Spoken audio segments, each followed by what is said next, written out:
let's get into reading this. Right now I'm reading in my living room. It's a little bit chilly out today. Hopefully I can read to you guys outside as it warms up a little bit, but right now it's pretty cold. So we're going to start off with Joseph. Remember, Joseph is in Berlin, Germany, and it is 1938. Crack! Bang! Joseph Landau shot straight up in bed, his heart racing. That sound, it was like someone had kicked the front door in.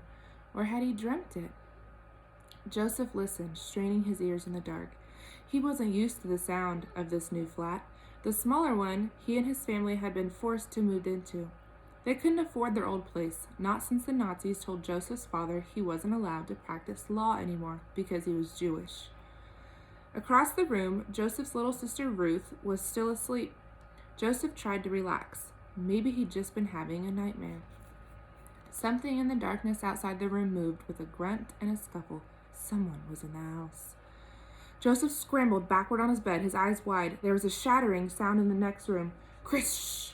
Ruth woke up and screamed in sheer blind terror. She was only 6 years old. Mama! Papa! Joseph cried. Towering shadows burst into the room. The air seemed to crackle around them like static from a radio. Joseph tried to hide in the corner of his bed, but shadowy hands snatched at him, grabbed for him. He screamed even louder than his little sister, drowning her out. He kicked and flailed in panic, but one of the shadows caught his ankle and dragged him face first across his bed. Joseph clawed at his sheets, but his hands were too strong. Joseph was so scared he wet himself. The warm liquid spreading through his nightclothes. No! Joseph screamed, no! The shadow threw him to the floor. Another shadow picked up Ruth by the hair and slapped her. Be quiet! The shadow yelled, and it tossed Ruth down on the floor beside Joseph. The shock shut Ruth up, but only for a moment. Then she wailed even harder and louder. Hush, Ruthie, hush! Joseph begged her. He took her in his arms and wrapped her in a protective hug. Hush now. They cowered together on the floor as the shadows picked up Ruth's bed and threw it against the wall. Crash! The bed broke into pieces. The shadows tore down pictures, pulled drawers from the bureaus, and flung clothing everywhere. They broke lamps and light bulbs. Joseph and Ruth clung to each other, terrified and wet-faced with tears. The shadows grabbed them again and dragged them into the living room. They threw Joseph and Ruth on the floor once more and flickered on the overhead light. As Joseph's eyes adjusted, he saw the 7 strangers who had invaded his home. Some of them wore regular clothes, white shirts with their sleeves rolled up, gray slacks, brown wool caps, leather work boots. More of them wore the brown shirts and red swastika armbands of the Sturmblätter, Adolf Hitler's stormtroopers.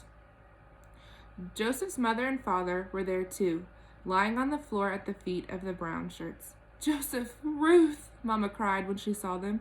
She lunged for her children, but one of the Nazis grabbed her nightgown and pulled her back. Aaron Landau, one of the brown shirts, said to Joseph's father, you have continued to practice law despite the fact that Jews are forbidden to do so under the Civil Service Restoration Act of 1933. For this crime against the German people, you will be taken into protective custody. Joseph looked at his father, panicked. This is all a misunderstanding, Papa said. If you just give me a chance to explain. The brown shirt ignored Papa and nodded at the other men. 2 of the Nazis yanked Joseph's father to his feet and dragged him towards the door.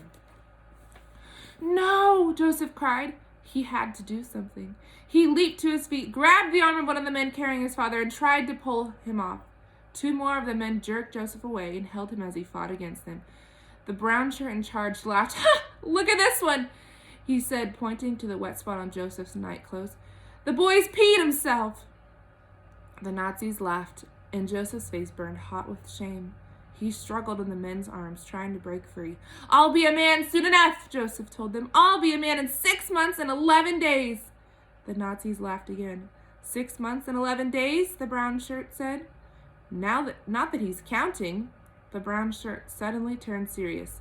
Perhaps you're close enough that we should take you to a concentration camp too, like your father. No, Mama cried. No, my son is just 12. He's just a boy. Please don't. Ruth wrapped herself around Joseph's leg and wailed, Don't take him, don't take him. The brown shirt scowled at the noise and gave the men carrying Aaron Landau a dismissive wave. Joseph watched as they dragged Papa away to the sounds of Mama's sobs and Ruth's wails. "Don't be so quick to grow up, boy," the brown shirt told Joseph. "We'll come for you soon enough." The Nazis trashed the rest of Joseph's house, breaking furniture and smashing plates and tearing curtains. They left as suddenly as they came, and Joseph and his sister and mother huddled together on their knees in the middle of the room. At last, when they had cried all the tears they could cry, Rachel Landau led her children to her room, put her bed back together, and hugged Joseph and Ruth close until morning. In the days to come, Joseph learned that his family wasn't the only one the Nazis had attacked that night. Other Jewish homes and businesses and synagogues were destroyed all over Germany, and tens of thousands of Jewish men were arrested and sent to concentration camps. They called it Kristallnacht, the night of broken glass. The Nazis hadn't said it with words, but the message was clear. Joseph and his family weren't wanted in Germany anymore, but Joseph and his mother and sister weren't going anywhere, not yet, not without Joseph's father. Mama spent weeks going from one government office to another, trying to find out where her husband was and how to get him back. Nobody would tell her anything, and Joseph began to despair that he would never see his father again. And then, 6 months after he'd been taken away, they got a telegram from Papa. He'd been released from a concentration camp called Dachau, but only on condition that he leave the country within 14 days. Joseph didn't want to leave. Germany was his home. Where would they go? How would they live? But the Nazis had told them to get out of Germany twice now, and the Landau family wasn't going to wait around to see what the Nazis would do next. Okay, so that's the first chapter of Joseph. Now we're moving on to Isabel. And if you remember, she is in Havana, Cuba, and it is 1994, which is a year after I was born. I was 1. It took only 2 tries to get the scrawny calico kitten to come out from under the pink cinder block house and eat from Isabel Fernandez's hand. The cat was hungry, just like everyone else in Cuba, and its belly quickly won out over its fear. The cat was so tiny it could only nibble at the beans. Its tummy purred like an outboard motor, and it butted its head against Isabel's hand in between bites. "You're not so much to look at, are you, kitty?" Isabel said. Its fur was scraggly and dull, and Isabel could feel the cat's bones through its skin. The kitten wasn't different from her, Isabel realized. Thin, hungry, and in need of a bath. Isabel was 11 years old and all lanky arms and legs. Her brown face was splotchy with freckles, and her thick black hair was cut short for summer and pulled back behind her ears. She was barefoot like always and wore a tank top and shorts. The kitten gobbled up the last of the beans and meowed pitifully. Isabel wished she had something else to give it, but this food was already more than she could spare. Her lunch hadn't been much bigger than the cat's. Just a few beans and a small pile of white rice. There had been rationing and food coupon books back when Isabel was little, but a few years ago in 1989, the Soviet Union had fallen and Cuba had hit rock bottom. Cuba was a communist country, like Russia had been, and for decades the Soviets had been buying Cuba's sugar for 11 times the price and sending the little island food and gas online and medicine for free. But when the Soviet Union went away, so did all their support. Most of the farms in Cuba grew only sugar cane. With no one to overpay for it, the cane fields dried up, the sugar refineries closed, and people lost their jobs. Without Russia's gas, they couldn't run the tractors to change the fields over to food. And without the extra food, the Cuban people began to starve. All of the cows and pigs and sheep had been slaughtered and eaten. People had even broken into the Havana Zoo and eaten the animals, and cats like this little kitten had ended up on dinner tables. But nobody was going to eat this cat. "You'll just be our little secret," Isabel whispered. "Hey, Isabel!" Ivan said, making her jump. The cat skittered away underneath the house. Ivan was a year older than Isabel and lived next door. He and Isabel had been friends as long as she could remember. Ivan was lighter skinned than Isabel, with curly dark hair. He wore sandals, shorts, and a short-sleeved button-down shirt and a cap with a fancy letter I on it, the logo of the Havana baseball team, the Industriales. He wanted to be a professional baseball player when he grew up, and he was good enough that it wasn't a crazy dream. Ivan plopped to the dusty ground beside Isabel. "Look, I found a bit of dead fish on the beach for the cat." Isabel recoiled at the smell, but the kitten came running back, eating greedily from Ivan's hand. "She needs a name," Ivan said. Ivan gave names to everything: the stray dogs who wandered the town, his bicycle, or even his baseball glove. "How about Jorge, or Xavier, or Lazaro?" "Those are all boy names," Isabel said. "Yes, but they're all players for the Lions, and she's a little lion." The Lions was the nickname of the Industrials. "Ivan!" his father called from next door. "I need your help in the shed." Ivan climbed to his feet. "I have to go. We're building a doghouse," he said before sprinting away. Isabel shook her head. Ivan thought he was being sneaky, but Isabel knew exactly what he and his father were building in their shed, and it wasn't a doghouse. It was a boat to sail to the United States. Isabel was worried the Castillos were going to get caught. Fidel Castro, the man who ruled Cuba as president and prime minister, wouldn't allow anyone to leave the country, especially not to go to the United States. El Norte, as Cubans called it, the North. If you were caught trying to leave for El Norte by boat, Castro would throw you in jail. Isabel knew that because her own father had tried and had been thrown in jail for a year. Isabel noticed her father and grandfather heading down the road toward the city to stand in line for food. She put the little kitten back up under her house and ran inside for her trumpet. Isabel loved tagging along on trips into Havana to stand on a street corner and play her trumpet for pesos. She never did make much money, not because she wasn't good, as her mother liked to say. Isabel could play the storm clouds from the sky. People often stopped to listen to her and clap and tap their feet, but the only people who could afford to give her pesos were the tourists, visitors from Canada or Europe or Mexico. Ever since the Soviet Union had collapsed, the only currency most Cubans had were the booklets you got stamped when you went to pick up your food rations from the store. The food ration booklets were pretty worthless anyway. There wasn't enough food to go around, and whether you had a booklet or not, Isabel caught up with her father and grandfather, then parted ways with them on the Malecon, which is the broad road that curved all the way along the seawall of Havana Harbor. On one side of the road were blocks of green and yellow and pink and baby blue homes and shops. The paint was peeling and the buildings were old and weathered, but they still looked grand to Isabel. She stood on the wide promenade where it seemed all of Havana was on display. Mothers carried babies in slings. Couples kissed under the palm trees. Buskers played rumbas on guitars and drums. Boys took turns diving into the sea. Tourists took pictures. It was Isabel's favorite place in the whole city. Isabel tossed an old ball cap on the ground on the off chance that one of the tourists actually had a peso to spare. She lifted the trumpet to her lips. As she blew, her fingers tapped out the notes she knew by heart.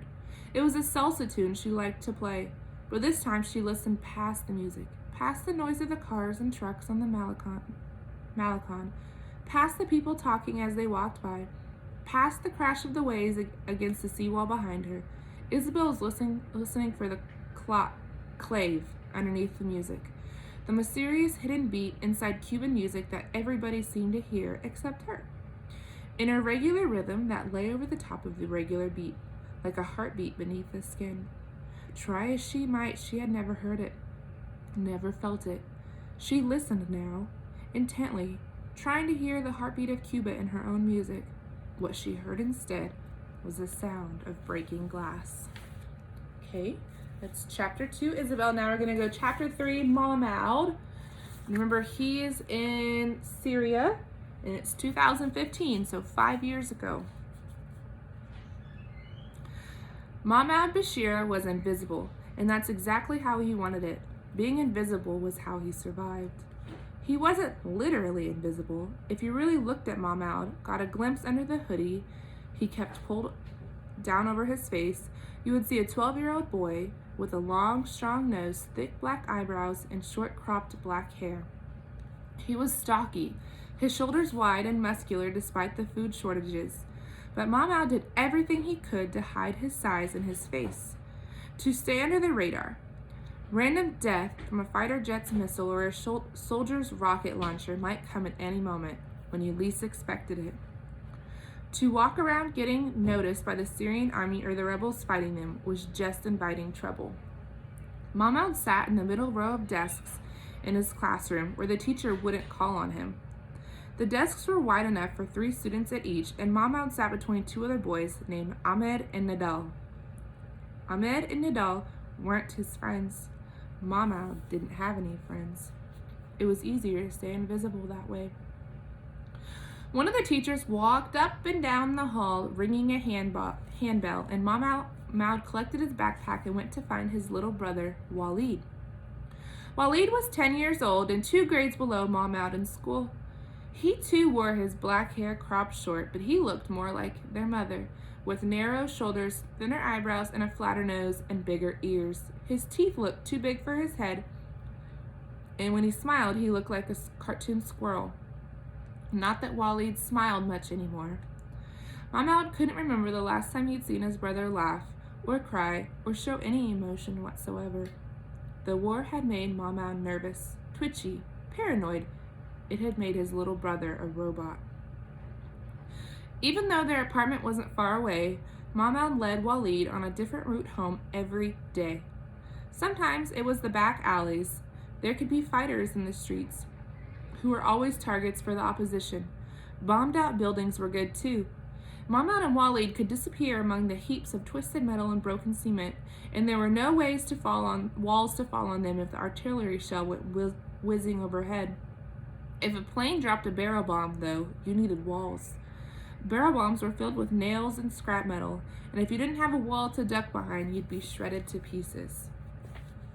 It hadn't always been this way. Just 4 years ago, their home city of Aleppo had been the biggest, brightest, most modern city in Syria, a crown jewel of the Middle East. Mahmoud remembered neon malls, glittering skyscrapers, soccer stadiums, movie theaters, museums. Aleppo had history too, a long history. The old city at the heart of Aleppo was built in the 12th century. People had lived in the area as early as 8,000 years ago.